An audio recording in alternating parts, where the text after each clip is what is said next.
राज्य सरकारकडून नवीन शिक्षण धोरण पुढील शैक्षणिक वर्षापासून लागू करण्यात येणार आहे। यामध्ये पहिलीपासूनच हिंदी शिकवली जाणार आहे। मात्र या दरम्यान मराठीची गळचेपी अजिबात होणार नसल्याचं दीपक केसरकर यांनी स्पष्ट केलंय। पहिलीपासून हिंदीची कंपल्सरी केली असली तरी आधीपासूनच 5वी पासून हिंदी ही शैक्षणिक धोरणामध्ये कंपल्सरीच होती असं केसरकर म्हणाले आहेत। राज ठाकरेंना नवीन शिक्षण धोरण योग्यपणे पोहोचवलं गेलं तर ते देखील याचा विरोध करणार नाहीत असंही ते पुढे म्हणाले आहेत। दरम्यान या संदर्भात मंत्री दीपक केसरकर यांच्यासोबत संवाद साधलाय आमचे प्रतिनिधी उमेश करंजकर यांनी।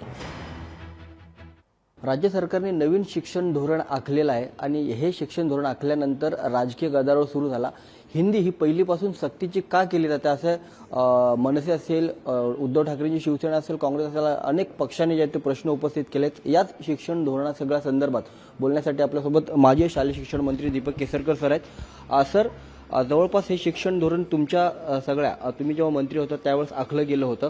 आता ते पुढच्या वर्षीपासून लागू होते, मात्र त्याला कुठं विरोध होताना दिसतोय। हिंदी आमच्यावर लादू नका अशा प्रकारची भूमिका राजकीय पक्षांची झालेली दिसते। एक असं आहे की हिंदी हे पूर्वीपासून कंपल्सरी आहे।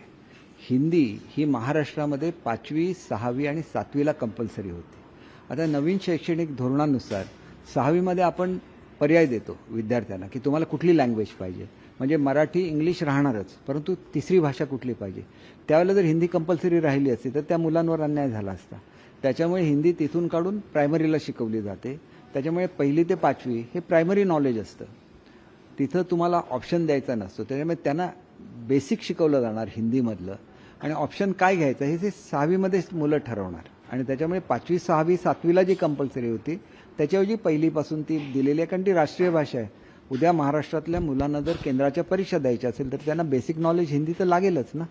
म्हणजे असं बेसिक नॉलेज नाही दिलं तर ती मुलं मागे पडतील। आणि त्याच्यामुळे मला असं वाटतं की हा गैरसमज ह्याच्यासाठी झाला की हे 6वीपासून ऑप्शन आहे हे सांगितलं गेलं नाही लोकांना, आणि त्याच्यामुळे हा गैरसमज झाला। कॅमेरामन सुनील सोबत उमेश करंजकर, लोकशाही मराठी, मुंबई।